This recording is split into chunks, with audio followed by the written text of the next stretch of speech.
And hello and welcome to The Agenda on Politics Social. I'm Graham Hughes, and as always, I'm joined by Phil Moorhouse of a different bias. Afternoon. Oh, his name's come up really big. How you doing, mate? I found my hat. That's the main thing. That's the main news of the day. And that your name came up too big on the screen. So today we're going to be talking a bit more about the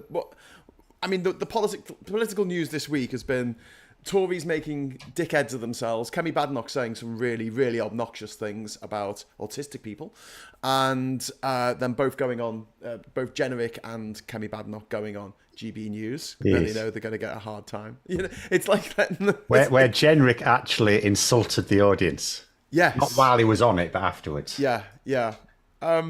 Was he wrong? I don't know. I was trying to find out where it was held. If it was held in London, then he probably wasn't wrong.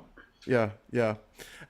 So there's that. And then obviously there's this discussion over the budget. And I want to get into this because I really don't see how it's helpful that we're having these leaks coming out, and we're seeing on The Guardian, The Independent, and other websites, news sites, saying, you know, sources say X, Y, Z is going to be in the budget. I mean, sometimes you leak it deliberately. Yeah, that's to get what people ready for it.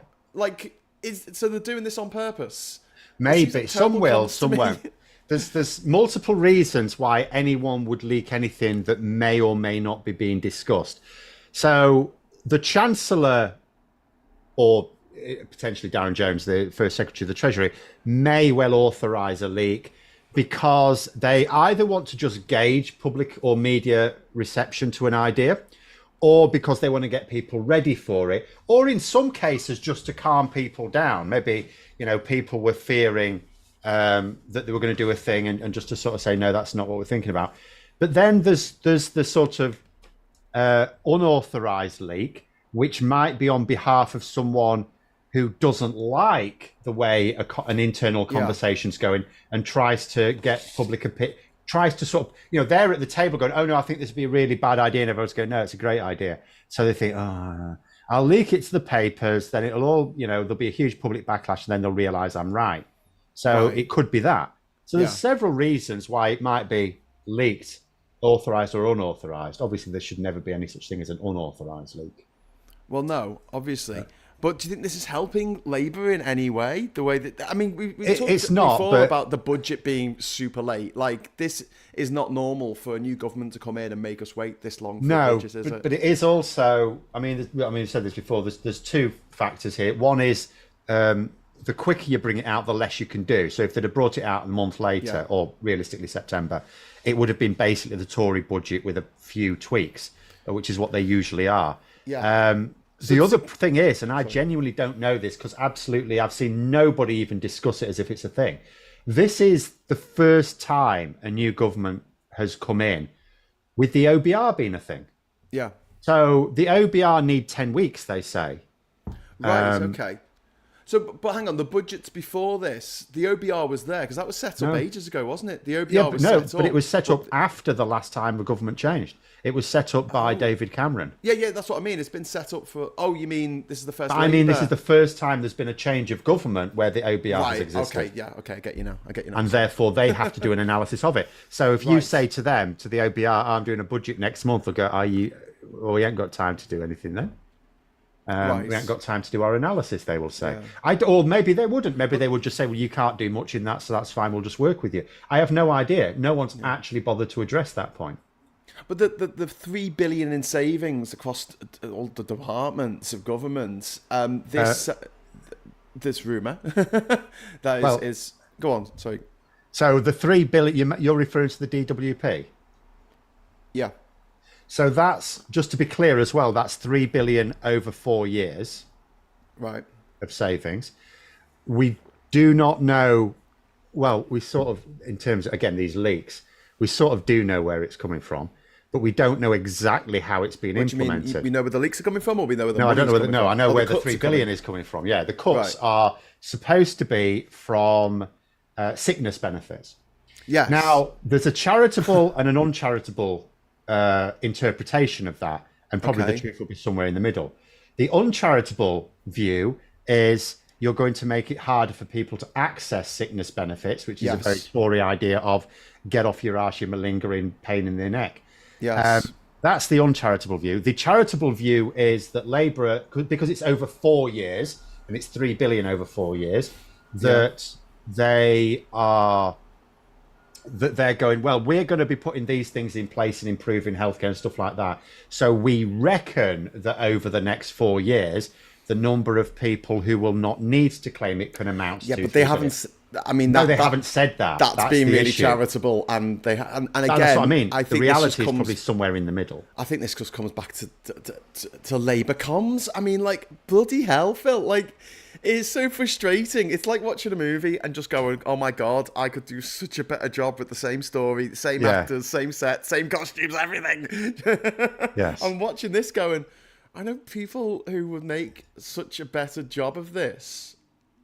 Like, it seems like they seem to be making very rookie mistakes, like schoolboy errors. What's happened? I nearly did a thing. Oh no! So it's fine. I was closing. Sorry, I was finishing off something in World of Warcraft, and I was closing it down. I nearly closed down the Zoom. It's fine. I stopped myself. God, that would have been funny. I was in a trigger happy mood of closing things down. Phil's having a debate live on there, and he's playing World of Warcraft. No, I was finishing a bit of crafting off. I've done now. Brilliant. But yeah, the thing about the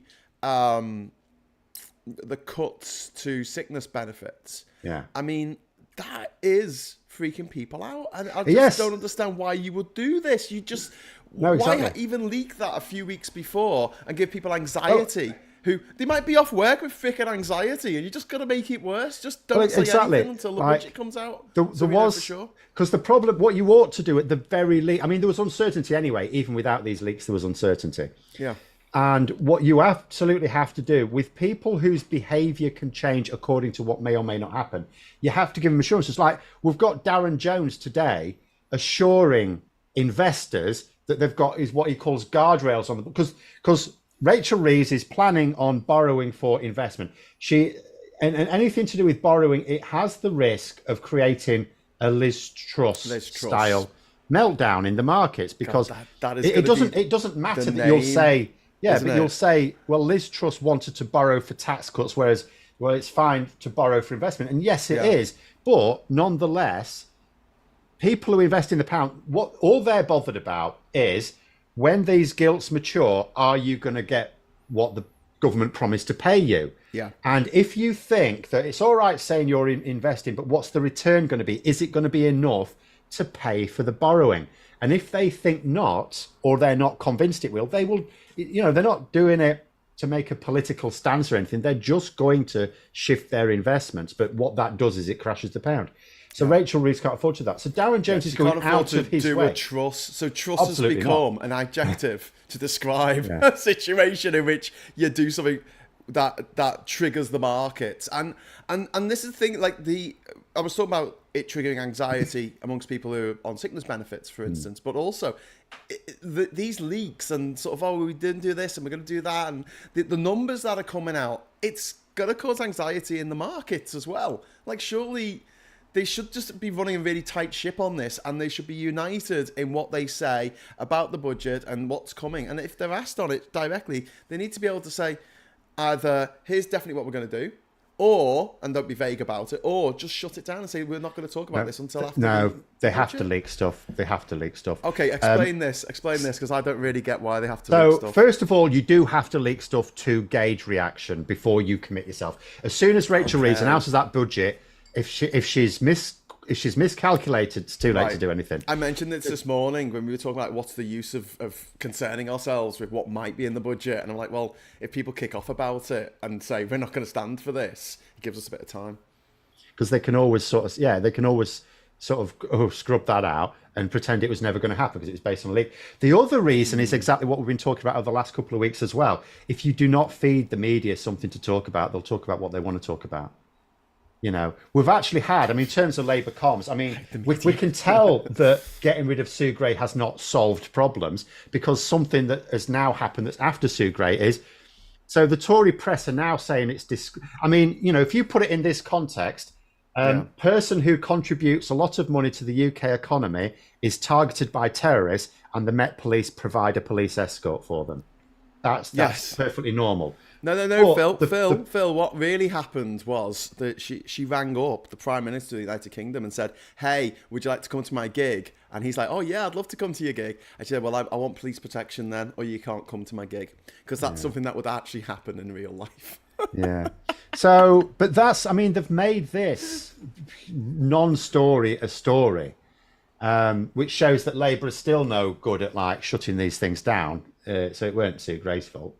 But anyway, never mind that. The point is, if you don't give political journalists something to talk about, they'll make something up to talk about. So you do have to feed them leaks just from a comms point of view anyway. In fact, they should feed them more. But what worries me is not what Labour is saying or what the leaks are saying. It's what they're not saying. Because like when this first came up, Keir Starmer did actually make the point, this is just a couple of weeks ago, there are people who cannot work. He said that quite clearly. Unfortunately, no one's said this since, and no minister's said it. Liz Kendall's not saying it. Who was it? Who's the minister for... Oh, can't remember. Which one? What her name is now. Pensions. It's not is it Alison McGovern? Yes, that's it. She's the pensions minister within Liz Kendall's department. So what they ought to be saying is they could just say something like, we're not making it harder for people to apply. We have to make cuts, but we're going to, they could draw on this holistic approach if that is their plan. We're going to be dealing with healthcare. We're going to be improving healthcare. So we're going to be using that better treatment to get more people into the workplace. We're not talking about abandoning people who are genuinely too ill to work. They could just say something like that. And unless they are, and there's some conspiracy amongst the media to just not report that line, I'm not seeing it. Yeah. Well, I mean, one of the other things that I wanted to discuss a little bit is this week the lottery was drawn, and I've never seen them do this before. And obviously, this has happened since time immemorial. But they pull ping pong balls out of a bowl to decide who gets to do a private members bill. Yeah. Oh, for the members bills, yes. Private members bill. I never knew that they did this. They wear gloves and they put their hand into a ping pong ball. They do a thing every week as well, just for PMQ's questions. I don't know that they use ping pong balls for that, but that's random. That's a lottery. They do that in the football draws, don't they? When for the internationals. So Kim Leadbeater has got her terminally ill adults end of life bill that's going to go in. The only EU bill. This is really frustrating. The only mention of the EU is from Jim Allister, who is the traditional union voice. So he's an Ulster unionist. So you know what that's going to be about, don't you? It's going to be like, oh, we're not Brexiteering enough in Northern Ireland. There is, Stella Creasy has an amendment to the metrology bill. Yeah. She wants it to go a bit further. Well, we've also got Clive Lewis. We were hoping that he would put in something about proportional representation, but he's got water. So that's going to be clearing up the bloody sewer, clean up the sewers, clean up the rivers that the Tories. The thing is, though, it's a double-edged sword what he's proposing, because ironically, what he's proposing, not at the moment, but at another time, would actually be promoting privatisation. Yeah. Because his bill is proposing that we have citizens' assemblies to decide whether certain things, like in his particular focus, is water companies, should be taken into public hands or not. Yeah.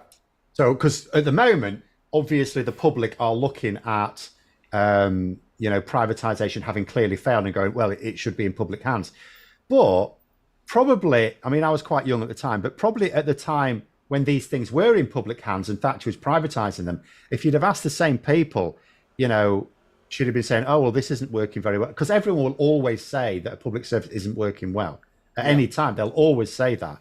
And, so she could have said, oh, we should privatise it, shouldn't we? Because nationalisation isn't working. When actually what she means is that her government has let it go to rack and ruin. Not that actually did happen, but, So if it's a cunning idea at the moment because things are privatised, so inevitably an actual public engagement would say, well, we should actually nationalise it. Yes. And you could do it, well, as far as I know, you could do it quite cheaply for the water companies. We just have to make sure they leave their own debts. Yeah. Got But to be done. then you could imagine in 20 years' time, you could the same thing could then go, it's not very good, is it? Even if it's far and away better than it is now. Oh yeah, we should privatize it again. So the same thing could actually work. The same thing basically is just counter now. That's all it is. His bill just will inevitably get people to say we should have the opposite of what we have now. Yeah. So now we have privatization, so it works for nationalization. But in 20 years' time, it would work the other way around. Yeah, yeah. Well, some of the other bills coming in, Sarah Owen is bringing in a fireworks bill, so I assume that's going to be restricting the sale of fireworks. But one of the ones that is challenged with me in particular is Dr. Rupert Hook is bringing in a sale of tickets, sporting and cultural events bill, which I hope is going to stop the resale of tickets at these ridiculous rates where, the tickets went on sale for £67 each, and suddenly they're on the internet the next day for £6,700 each. I mean, this has got to stop. And for Premiership football matches, it's illegal to resell tickets. For the Olympics, it was illegal to resell tickets. Why? Because of the threat of football hooliganism for football, but terrorism for the Olympics. They wanted to know who was in the stadium. And this is 7 years since the horrific attack at the Manchester Arena at the Ariana Grande concert, which left dozens dead. And this is something that has to be put in place so we know who's going to be going to these gigs. So it's not just stop the fans getting ripped off. Yeah. It's also about the safety of the people going to these gigs where there's a lot of people all amassing in the same place. But also I hope there's going to be something in there about Ticketmaster and Live Nation, who is all the one company, who basically have a monopoly over live events in this country and America. They're getting hammered in Congress in America at the moment, and I'm hoping that they get hammered over here as well for uncompetitive practices. But if you want to play live, you have to go through Ticketmaster or Live Nation. Who was it who called for it to be nationalised? Was it Dave? I don't think you could Dave Ramsey from Blair? No, there was an MP. But I mean, which you wouldn't do. But as you say, it's got to be one or the other. You either have, if you're going to have a monopoly, it should be the state, and if it's not going to be the state, you don't want one organisation who corners the market. No, you just can't have a monopoly. If it has to be a monopoly, and gig tickets don't, like the water, you can't have 2 water pipes and 2 sewage pipes, under every street in the UK. It's just ridiculous. You've got to go, and it's the same with gas. Like you can't choose which gas provider you have. It's you just choose who you pay for it. Yeah, exactly.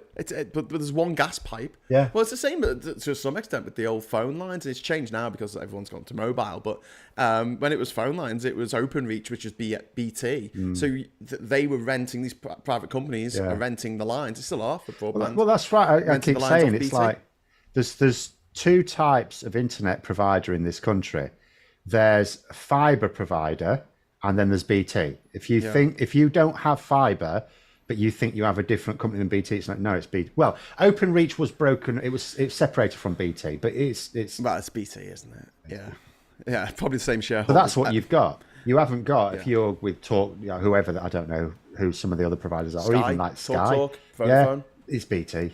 It's all BT. Yeah. One Angry Pagan, thank you very much for the £5 super chat. Some of that investment best go on preps for adaptation to climate change and sea level rise, sea walls, etc. Changing energy sources is not the same thing. Yeah, to some extent we do need to be prepping for that because and the market's going to force this. You want to talk about things being morally right but also economically sound. This is one of those things. People aren't going to be able to get insurance. Like people are really having problems in Florida right now because of the insurance situation. Because if you were an insurance company, would you insure a property on a beachfront in Florida? Well, we have places like that in this country. There are places that are flooded every year or every couple of years, and they can't get insurance. Yeah, and they need protection. They need protection from the, and it will have to be a statewide thing, or in America or in this country. It'll have to be in the Netherlands, the Netherlands just ought to be far more prone to flooding than we are. And yet, about 50 years ago, they said, we don't like these floods, we're going to stop them. And they stopped them. Yes. With infrastructure, like what Angry Pagan said, you put the infrastructure in. I mean, there are events that you can't really foresee. Yeah. There was that storm a few years ago in the UK when millions of trees fell down. And we're talking about this before, but it was because the wind came from an unusual direction. So as trees grow, they buttress against the prevailing wind. And the 1 January a few years ago, we had this, strong wind come in from the other direction. And it was very random, but out by us in Durham, we've got a walking path, which used to be a cycling path that used to be a railway line. And honestly, probably about 1 in 4 trees fell. It was horrific. It was just like going out the next day, like bloody hell. It looked like someone had set off an explosion or something. Ivan, thank you very much for the £20 super chat, mate. The idea of sending work officials from the DWP to patients in hospitals is for the birds. When someone has a mental illness at a critical level, an individual can often not interact with their family and friends, let alone DWP. I agree. I agree. Well, in this particular case, we don't know exactly how it's going to be. Like, various organisations that will lobby on behalf of these people are also they're not saying this is automatically a bad idea. They're just saying, well, how are you going to do it exactly? Because what you don't want is some tit in a bowler hat and a clipboard coming up when you're already struggling. It's whether it is genuine help or whether it's reminding you of your obligations. Yeah. So there is. But I'm up for genuine help, sending people out to disabled people's homes, people who are on sickness benefits, sending them to the home and saying these are all the things that you can get. Yeah. Did you know you can also get them? They might not know about certain benefits that they can claim for. A lot of benefits go unclaimed because people just don't know about them. And the Tories have done a very good job of shutting down. All the Sure Start schemes have gone for new parents. You've got the one-stop shops, but most of them have gone, and citizens' advice bureaus. Legal aid has gone out the window under the Tories. So, the people looking for advice, they might go on the internet, and that's not a good place to look for advice, I'm afraid. Half of it's bullshit. Katrina says we have nationalised YouTube. It's called iPlayer. No. Can't nationalise YouTube. Well, you can, but it would still have to work on the same model. Otherwise, your content creators wouldn't do anything. Yeah, true. It'd be good if we had an iPlayer, though, and we could get paid by iPlayer rather than, by an American company. We've got Ed Stacey. I had to do my US tax due for again. Oh my God. Which is a right pain in the... It was a pain in the arse this year because there were 2 boxes. One was for Ireland, which was a hideous mess, and I had to I found out from YouTube, they told me you don't have to do the Ireland bit, just the American bit. Because the Ireland bit's basically impossible. I was a bit worried because I've done work in America before, and then literally probably a year later, I've got like something through the post in Liverpool to declare that I'm not an American citizen and I wasn't, I'm not dodging tax. Because in America, you can't, when people in this country go, I'm leaving the country if they tax me too much. In America, as long as you're an American citizen, you still get taxed no matter where you are in the world. It's really bizarre. You grow up learning all this thing about America form as an anti-tax thing, and they know how to tax people. Oh God, yeah. And if you try and buy something in America, you pick up a Mars bar in America and it says $1. You're not paying $1 for that. You got the sales tax on top of it. That's because we just include it in this country. Yeah. I actually got used to it going to Macro as a kid, which was like trying to work out 15% VAT. It was good for your maths because it's 15% to begin with. Then it was changed to 17.5%, where it got a bit trickier. Yeah, that was good. Good for the mental arithmetic. But wholesalers don't include the VAT on the prices, so you work it out yourself. But in America, that's standard. They just don't have the sales tax on it. Yeah. Ed Stacey's got a question. How realistic, stroke likely is it that Louise Hayes, Transport Secretary, proposal to cut down on the UK's really high car insurance rates compared to Europe to be successful? One of the things that we do in this country that I think is a bit crazy is that we insure cars, not drivers. I think we should insure drivers. Like in Australia, you get insured and then you can drive any car up to a particular CC or weight category. And it means that you don't get situations like a relative of mine once found himself in, where he was at the pub with his mate who had been drinking, and they lived out in the sticks. There's no public transport to get home. There's no taxis. So my relative drove and unfortunately crashed the car on the way home. He was stone cold sober, but he didn't want his mate driving, so he's trying to do the right thing, but he wasn't insured. And the thing is, even if someone crashes into you, Yeah. and you're on the road and you're not insured, it's your fault. Yeah. Because you shouldn't be on the road. Yes, exactly. Yeah. So it's difficult. Aid says Graham's on his way to the US to do what needs to be done, packing his golf trousers and everything. Aid, I still haven't got my passport back. Shut up. They might be watching. Hi, CIA. That was a joke, by the way. Craig says, here's a support available, would this be of any help? That's very different to some of the options. Yeah, Craig, but that's what I would like to see. And I would really, really wholeheartedly support that, because people need to know what their rights are. They need to know what they should be, what they're eligible for.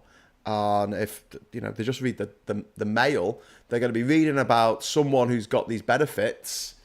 How dare they? This person who might not be white. The thing I'd say about I'm not getting anything, but they could. Sending into hospitals as well. And I'm not saying they won't mess it up, because they will mess some things up. They'll mess a lot of things up. But you think about it from the minister's point of view. What are they trying to achieve? They were trying to achieve getting people into work. You're paying someone's salary to go and visit someone in hospital. Now, if you're actually just going to make things worse, you're paying someone's salary to make your objectives less likely. Yeah. So it really comes down to intelligence rather than like morality.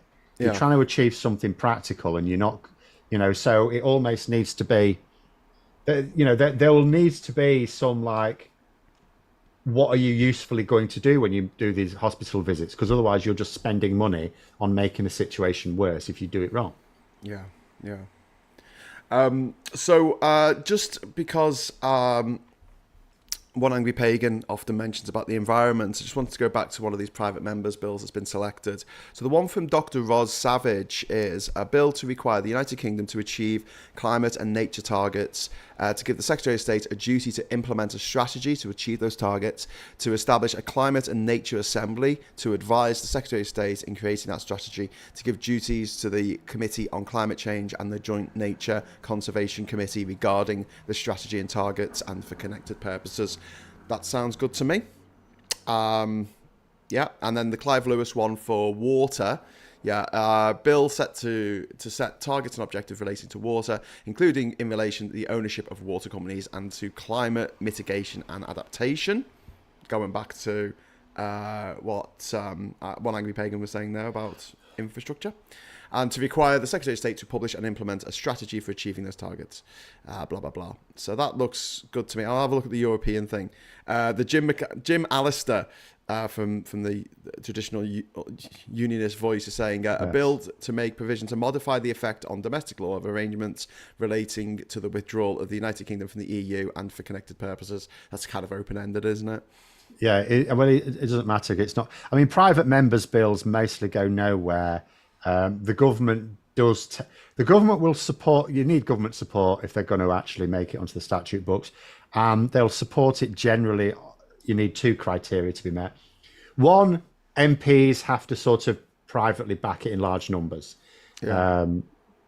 And then it has to be something that doesn't run counter to what the government wants to do as well. So most of the bills, you would look at them, and I don't really see in most of them that there's anything the government would particularly object to if there was strong support in Parliament. So it really comes down to, can these people drum up? And they've got quite a while to do it. Like Clive Lewis's bill is for next year, isn't it? It's early next year. Kim Ledbetter's the first one, but Starmer's already promised time if it gets enough support. Yeah. Sarah Davis asking, what's the incentive for employers to take on someone with a known condition where that person may require time off without warning? It depends on the employer. For a small employer, they're less likely to do that. I mean, the law is what does that. But again, if an employer has a choice of multiple, like I'll give you a story from when I was doing my teaching practice years ago now. And in the school I was doing teaching practice, there was a young woman there who'd gone for a job. And she told me at the interview, they told her that they weren't giving her the job because she hadn't had her children yet. In other words, they didn't want her going off on maternity. Oh, for God's sake. Which was illegal, of course. Obviously, she wasn't going to report it. But there's nothing really to stop people thinking that and just not being stupid enough to tell you the real reason.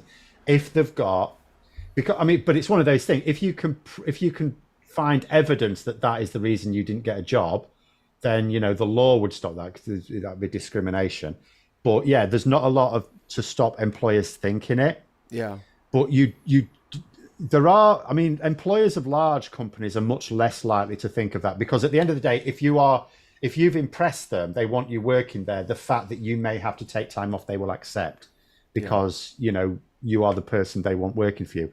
A smaller employer where they can't afford temps and stuff like that, you could argue it's a bigger problem. Yeah. I also don't know what's to be done about it.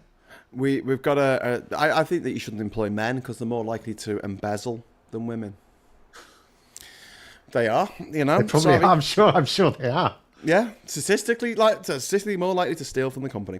One Angry Pagan, thank you very much for the £5 super chat. Loved that Starmer talked about the Devon/Torbay devolution deal. Hopefully things were added when the Tories got turfed, as details on Government UK are from January. So obviously that's out of date. Lots of things are out of date at the moment. We've got a new administration. Although Starmer on Wednesday, he referred to Rishi Sunak as the Prime Minister again. It's almost Freudian at this point. I know. Oh, bloody hell, Kia, what are you doing? Or maybe he's talking about himself in the third person. Hornet says, in large companies, one person can't make a decision, so every individual's neck will be on the line if people colluded to discriminate. And then that's the point. Yeah, that's a good point. Stephanie says, if any employer had refused to employ me until I had children, they would still be waiting. Stephanie, I mean, the reason for not employing someone in that way is, I mean, the thing is, it's not like we have real jobs for life much anymore. So it's not like, well, will you still be here in 10 years? I mean, people are more likely to leave their job and go somewhere else that offers them better. Some companies actively encourage it, like my wife's company. They have this, it's an unwritten, it's not obviously a formal policy, but it's unwritten policy. She knows this because she knows various people in there in HR and stuff like that, that have this sort of policy. If you get an internal promotion, they promote someone internally, which generally is going to be a good thing because they already know the business, stuff like that. There's a limit to how much they'll offer them in terms of salary, but they will happily pay someone to do the same job external who doesn't know your business inside out a lot more. Yeah. So and there's lots of companies that do that. It's almost like it's encouraging you because the people who go up the ladder will be the ones. And her company, there's loads of people in that. But I've known it also as well in teaching. It happens less, where they'll bugger off, work somewhere else, and then come back to a much more senior position and much higher salary. Yeah. Because there's no real, in a lot of companies, there's not really much interest in developing your own workers. Which is in sad, some, but it's quite a lot. No. Also, I mean, the way that this country is at the moment, it's not like there's there are jobs that need to be filled. And so you're seeing the companies that treat their workers very well being a more attractive prospect for the best candidates.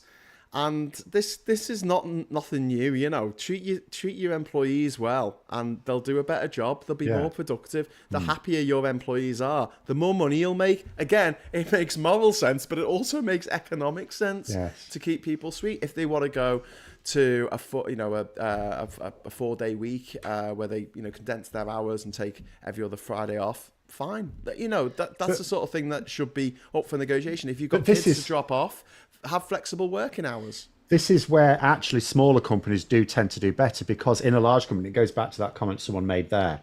Often the people hiring they're not the ones who get it in the neck if that person then doesn't perform. Sometimes that's the case, and sometimes it's not. Like my wife, again, I shouldn't keep name checking her here because I don't want, in case anyone watches this from her workplace, but she caught, a manager was basically going to do a monumentally stupid thing, right? And she caught it. Yeah. But if she hadn't, and it'd have gone ahead with it, and it would have caused massive problems for the company, it wouldn't have caused any problems for him. Because there'd be other people who would have to clear up the mess. Yes. The person whose fault it would have just been, that was a bit silly, wasn't it? And that would have been the end of it for them. It's someone else's job to clear it up.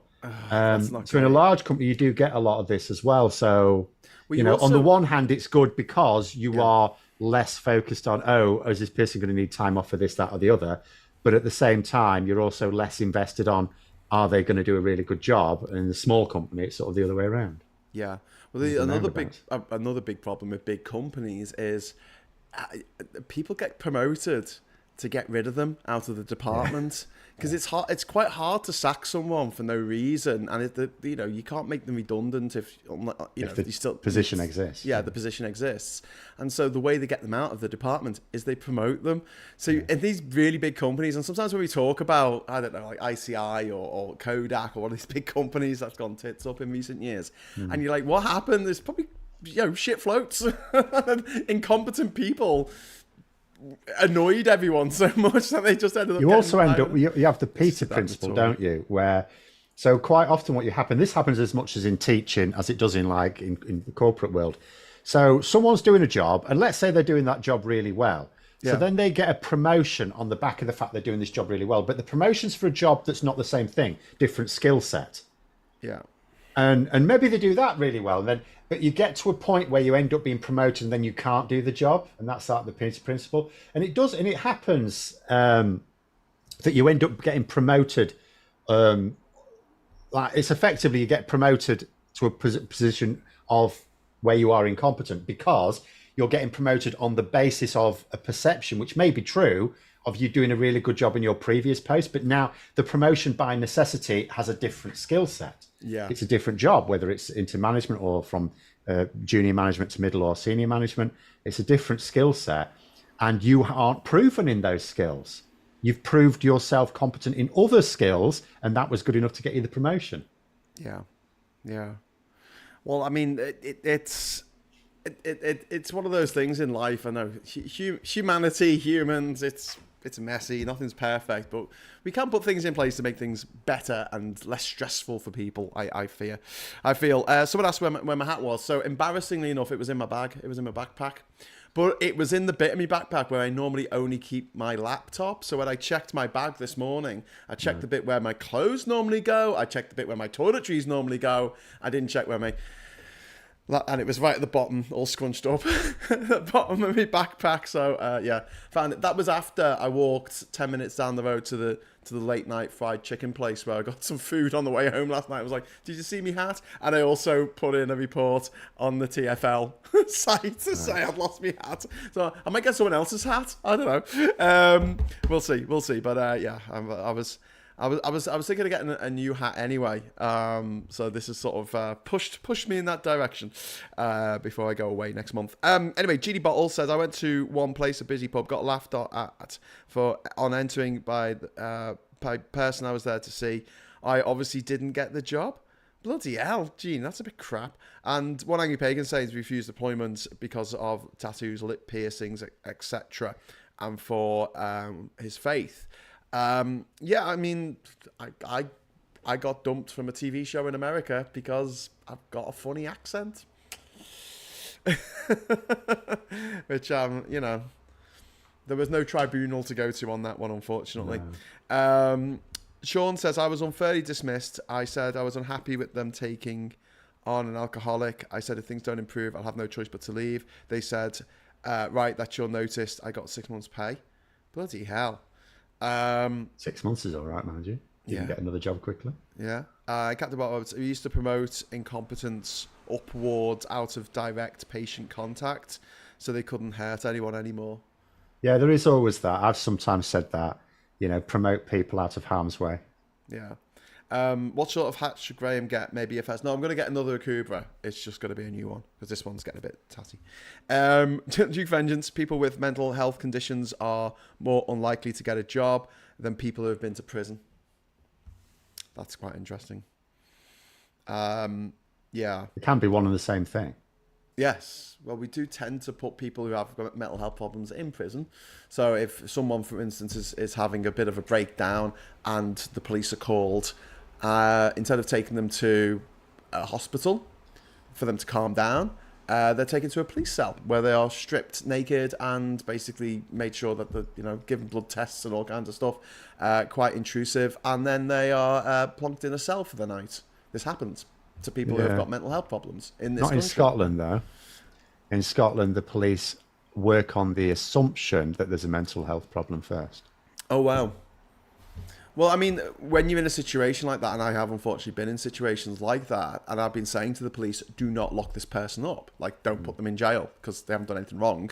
Yeah. Just, they need to calm down. They need to, have their CBT, whatever, or medication that they need. The police are like, no, off to jail with you, off to a cell anyway. Yeah. And then release you without charge in the morning. But that can lead to a lot of trauma for people who are already suffering from mental health problems. Jeannie says, I have stuff that happened to me that show up well how society treats trans folk who do not pass 100% cruelly. Oh, Jeannie, okay, so yeah, I get what you were saying about the pub earlier. The fact that people can still discriminate openly against minorities and kind of get away with it in this country is something that needs to be addressed as well. Number 3 says it's all mental health in the end. Well, poverty as well is a big driver of crime. If we did a bit more on poverty, if we did a bit more on mental health, it would be the moral thing to do. And also, it will save us money because we wouldn't put so many people in jail. Because it costs a lot of money to put people in prison. Let's do something better. Let's something change. Talking of people who are dreadful and should be in jail, have you heard about what Christopher Chope, the famous guy who stopped the upskirting bill being discussed? You seen what he said about Kemi Badenoch? Yeah, but you should point out it's actually quite hilarious when you compare it to Robert Jenrick. So yeah, he said, we shouldn't have Kemi Badenoch as leader because she's preoccupied with her children. And the thing is, like, Robert Jenrick's got 3 children, so he's basically saying, oh, but Robert's all right because he doesn't give a shit about his children. Yeah. So it's not exactly the sort of endorsement you want, isn't it? Vote for Robert Jenrick. He doesn't give a shit about his own children. Like, even Jacob Rees-Mogg likes his own children. Famously dotes on his own children. Oh no, not Jenrick. No. But yeah, I mean, it shows that, like, there is that. I mean, he Christopher Chope represents a deeply misogynistic elder generation of Tories who are just they don't see women as people. They clearly don't. They don't see them as equals, obviously, but also they don't see them as people. Apart from Thatcher, they dote on Thatcher, but that's all right because she didn't have a heart. Oh yeah, Jenrick's stuff about Thatcher's really disturbing. Didn't he give his daughter the middle name Thatcher? Well, he says so, but then he also got wrong the date she came to power. So it was he obviously doesn't know anything about her. I get that he's young, and he wouldn't remember when she came to power, but. You would think if you were a big fan of someone. I mean, I know that. May the 4th, 1979. No, you thought was it was the election. You thought it was. 75. I know, but she got in and she was in opposition, wasn't she? She was leader of the opposition then, wasn't she? Yeah. Having pissed off Ted Heath. God, you can tell I'm in London. There's been a siren go past my window like every half hour while I've been here, night and day. Unbelievable. There was a thing, wasn't it, near you where there was that fatal head-on collision on a motorway? What, the other day? Yeah. No, that was on the M6. That was up in Cumbria, I think. Oh, was it? Yeah, I'm on the M1 A1M when I'm off the A1M when I'm in Durham. But at the moment, I'm here in sunny Twickenham, in London, over the road from Twickenham Studios, where they filmed Father Ted, which was funny at the time. Margaret Thatcher disagrees. Yeah, it is. It just has an unfortunate association with this writer. Yeah, who's on a He was a different person then, to be fair. He's obviously fallen down a rabbit hole since then. But he's been on this world tour of Help, I've Been Cancelled. Like, he's brought out a book called Help, I've Been Cancelled, and he's sold loads of copies. Meme, then he's becoming the meme. Yeah, and he's raised over £100,000 on GoFundMe because he's been cancelled. I mean, it's just. Ivan, thank you very much for the £5 super chat. The trouble is the police are often involved in mental health issues because NHS mental health services have been trashed by the Tories. You're absolutely right, mate, and it's heartbreaking. Again, makes no moral sense, doesn't make any economic sense. It's just performative cruelty. The Tories just because the Tories just have this attitude: spend as little money as possible on day-to-day running costs. And they don't think about the future. They don't think about whether it's effective.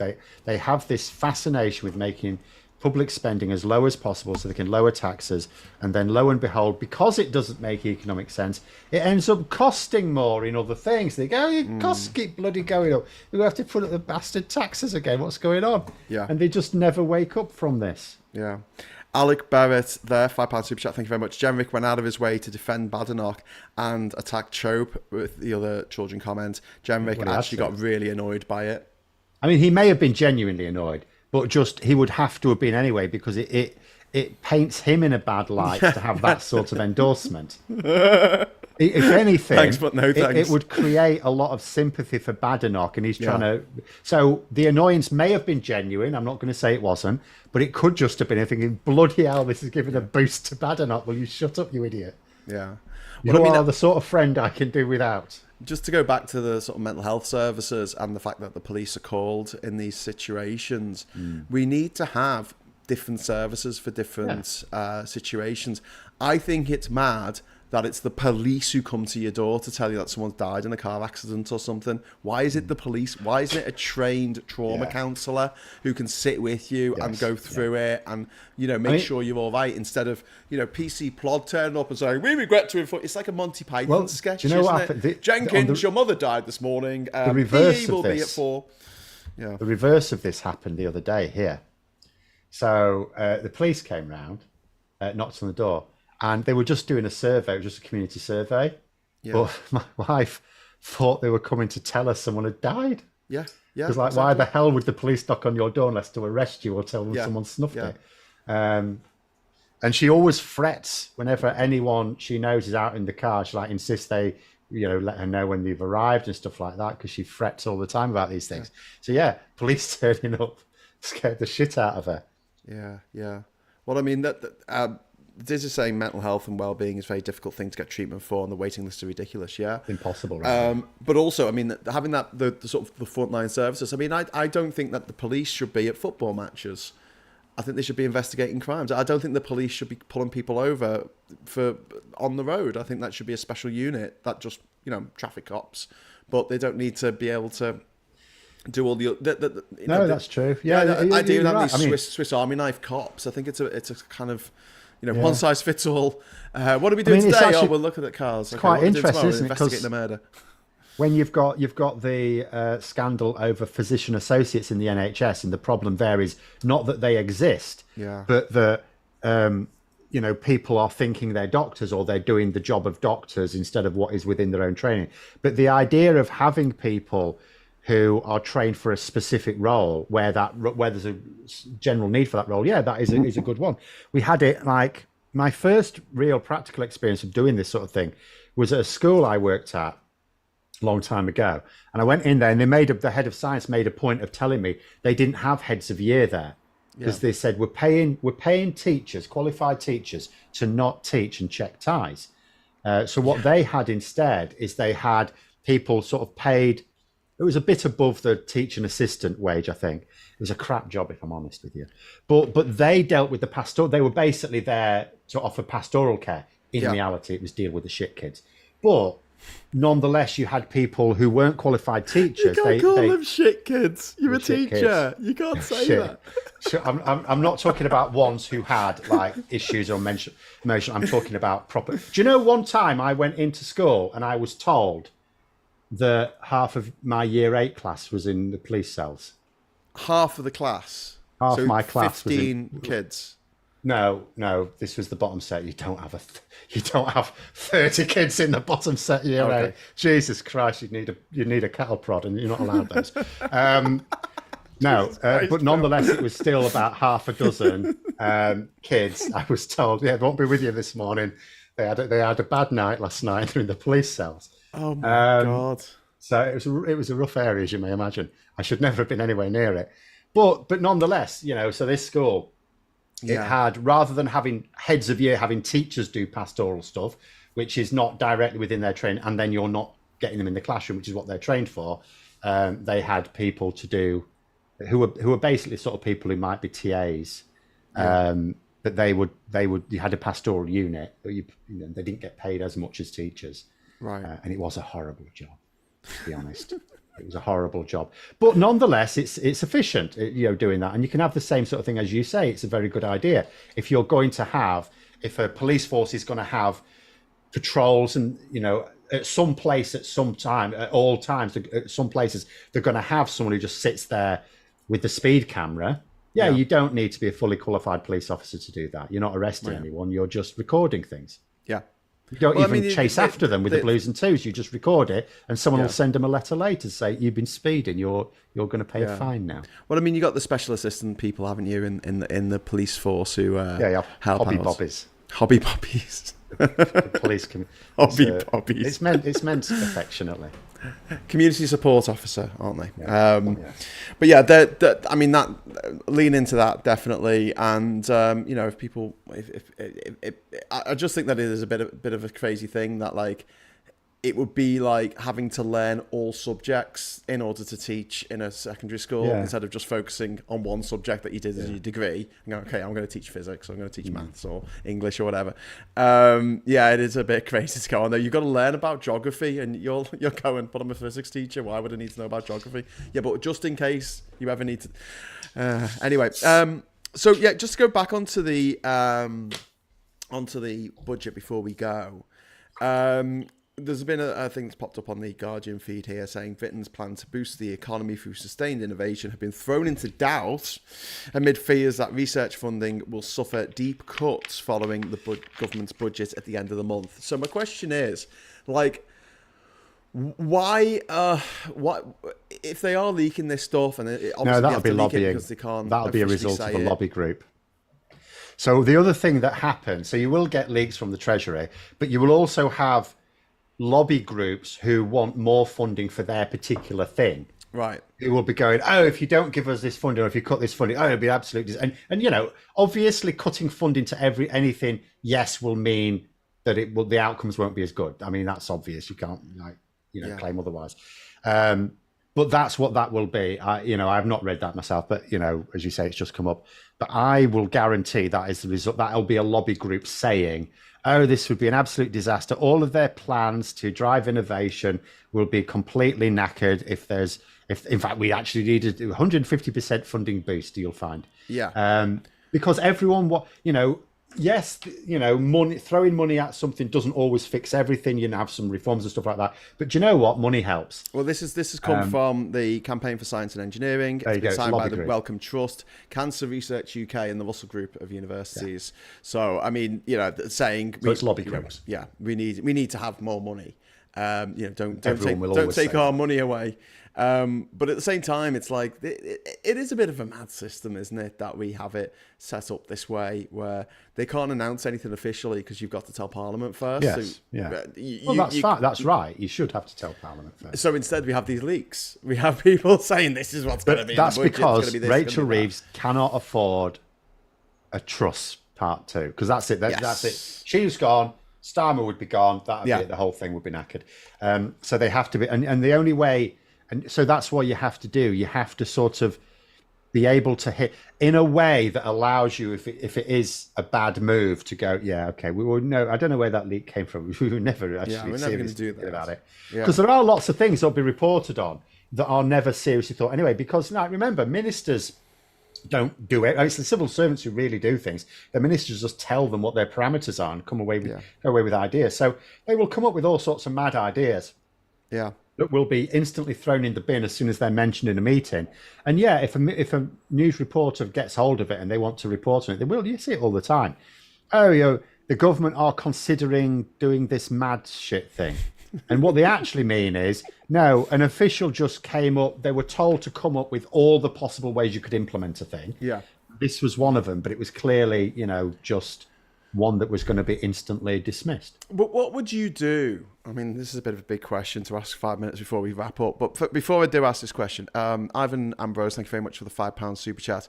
I have long said there should be a roads enforcement agency separate to the police. Yeah, absolutely agree, mate. I think there should be. I think it's ridiculous that we have fully trained police officers on the road. One thing that I do like about this country is we don't really have those high-speed chases that you see every other day in America. It's just a case of we just use CCTV to find out where we occasionally do have But they have to be a bit careful, and they will always back off if there's a risk that it's going to create an accident. Yeah. So I was going to ask, like, what could Labour do to improve their comms? I know this is a big question to ask. You've got to get just to hone in on the budget, the way this is being leaked, and the way that this is coming out bit by bit, and the hammering they're taking even before the budget. I don't think they're getting a hammering. I think the actual budget part of it is fine. The people giving them a hammering are the people that always give them a hammering. Yeah. It's unfortunate for those who are affected, but it's not a political problem at all. The problems will be where they're leaking stuff that makes it, there is something that they're not talking about at all that actually doesn't do them any favors. Yeah. Where the leak doesn't actually help them gauge public opinion, or the opinion doesn't have to be public opinion. In the case of the budget, it would be the view of investors. It's just sort of getting them a little bit ready for it. But saying that they're looking at cuts to sickness benefits, I mean, that is I think that's really. But if they announce cuts if they announce it anyway, then they're going to say it at some point anyway. It's better to build people up. But my issue is there's a lot building people up though, Phil, is it? It's no causing anxiety. But they should be saying what their red lines on it are, and they're not. So it's what they're not saying that's more worrying. Like, as I say, it's been reported as 3 billion, but it's 3 billion over 4 years. Like, there's a difference between 3 billion this year and 3 billion over a particular number of years. It's a bit like when they talked about the 22 billion for the carbon capture. It's like it's just under 22 billion over 25 years, not that much. And it's the same with this. And again, it's like, so where does it come from? Are you going to make it harder for people to access? And remember, by doing that, like, I will be absolutely certain there are people who should be able to get access to sickness benefits right now who can't, because I do not believe that the Conservatives after 14 years left us with a generous system.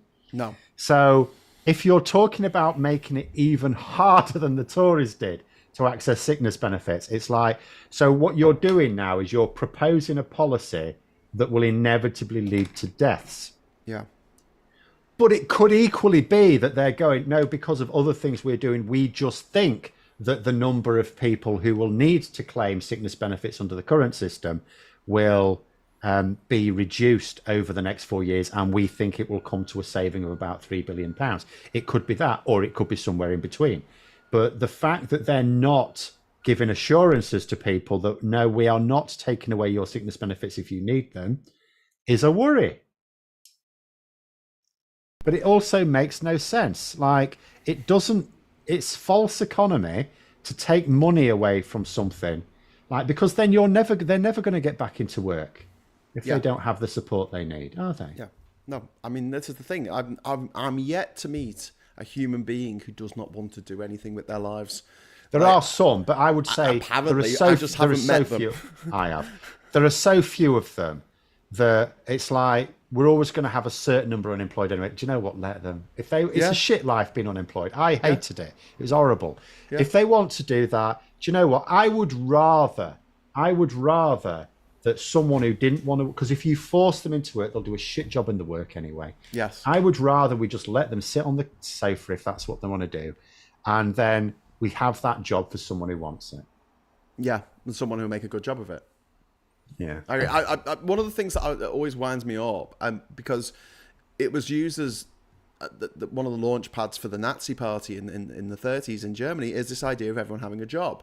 And you see it with right-wingers all the time. They obsess over unemployment figures and everyone needing a job, everyone needs a job. And they value you not on your personality or who you are, what you've achieved. They just care about your job. That's all you are to them. You are a drone doing a job. Yes. And I hate that attitude, and the way that, so I don't know, I think the way that we feel about work and the necessity of work doesn't quite tally with the experience of being human, of being alive, that I think that we should all enjoy and prosper in our own little ways. I would like to see more consideration taken for people who are working, looking after someone, people who are working, looking after children, people who are working, just keeping the bloody house tidy or whatever it is. I mean, that's still work. It might not be paid.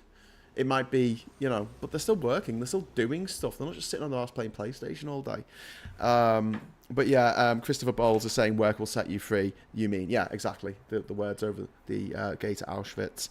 It's a lie. It's a lie. It's this idea that, you get freedom the harder you work. And it's life shouldn't work that way. And the Soviets did this as well, where they would just make up ridiculous jobs just to keep people employed. They'll have people dig a hole and then fill it in the next day. I'm sort of okay with that as long as it's if it's. I know it is, but if it's like, as long as people are getting, a decent standard of living out of it, because then the other side of it is, and this is why, governments will always have to sort of use this sort of rhetoric anyway. So there's a lot of people who are in work and they resent the fact that their taxes are being used to support what they think are idle people. Yeah. In reality, they are having their taxes spent on the idle rich. With tax breaks and stuff like that are of no economic benefit. There are some tax breaks of economic benefit, but that encourage investment. But there's plenty of tax breaks that don't do a thing for us. Yeah. And we're the taxpayer paying for them, including the VAT break on private schools, which is Kemi Badenoch says, she said two things she's going to do. She would, as leader of the Conservative Party, she would offer J.K. Rowling a position in the House of Lords. Oh my God! Which might be a bit tricky because Labour are bringing in rules that say you have to justify appointments to the House of Lords. So it might be a bit tricky. Her putting for a reason. But she's a massive. She hates bigot. trans people as much as me. She's a massive bigot. Put her into the House of Lords. And then she said the first thing she'd do as Prime Minister is give the tax break back to rich people sending their kids to private schools. Wow. You didn't phrase it quite like that. Wow. But that's what she said she would do. First thing I'd do, VAT back off private schools. She went to private school in Nigeria. Yeah. Fun fact. But there you go. So it's, yeah.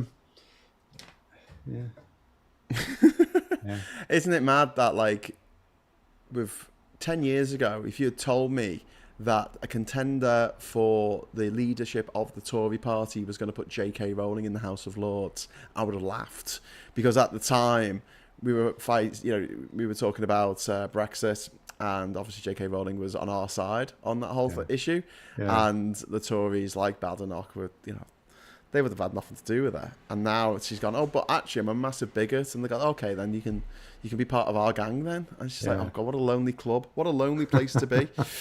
Anyway, right, I better get going because I've got to head back to Durham for the show tonight at 9:30. Apparently I've got to answer a question. I use Adobe Premiere to edit my videos. Yeah, so do I. Less said about you that. Don't like it, I'm all right with it. I hate it. I've been using it for 25 years and it still finds new and interesting ways of doing my freaking head in. The latest one was I had to encode a load of tapes, literally 200 tapes. So you had to press play on the camera and press record on Adobe to record the footage onto it. And they decided to take that feature away last October. So I had to download an older version of Premiere. So I've got 3 versions of Premiere on my computer at the moment, which is kind of which messes it up even further because it's a memory hog. The thing is that you end up using these just because it's still the best one available, or other ones I've tried are more on. Same with Windows. I use Windows. I have Windows, but I hate Windows. I hate the fact that. Well, I didn't like the fact with the new Windows I can't put my taskbar vertically. Yeah. But mostly what I hate about Windows is at the start when your computer's firing up and there's loads of applications that will automatically start up, which is absolutely fine, or when you're loading something up yourself. But then you're working on something and as soon as it's loaded up, it puts it at the front. It's like, no, put it at the back. I'm working on something. Yeah. I can see it's there because the taskbar, which is annoyingly now at the bottom of my screen, it's still visible. I know when it's there because you will tell me. I hate that it automatically groups windows. So if I've got a separate Google Chrome window because I've got Google Meet on it and I'm talking to Ollie, and I've got my window that I've got my information coming in on, and I can't click between them. I've got to go down. There is a workaround. And then, have Windows 10, which is what I've got on this laptop. No, have multiple browsers. So you could have Firefox, Chrome, and I don't like Edge, but I do use that for some things. Yeah, but... Or opera. I don't really use opera. I don't really it's 2024, Phil. Why have we still got workarounds? Jesus. I know we shouldn't. Anyway, don't get me started on Photoshop either. Although Photoshop has come into return last year with generative AI. But don't use it for people's clothing because it tends to be sexist. That's a whole new conversation. Right. One Angry Pagan says, remember to look out for lizards, people. We actually have them on this island. Thank you for that, One Angry Pagan. Little public service announcement there. So, like I say, we'll be back at... Well, Phil won't, because you've got better things to do, I assume, tonight. But I'll be back at 9:30 tonight for The Politics Social. Please join us for that. We'll be talking about the screening of 2073 last night with Asa Kapadia. Maybe we could get him on the show. I don't know. But yeah, we'll be talking about that later. So please join us for that. And if you don't see you then, have a fantastic weekend. And I hope the sun shines wherever you are and the wind doesn't blow too hard. And until next time, I'll say thanks for the chat. Thanks for the super chats. Hello, good evening, welcome, and goodbye.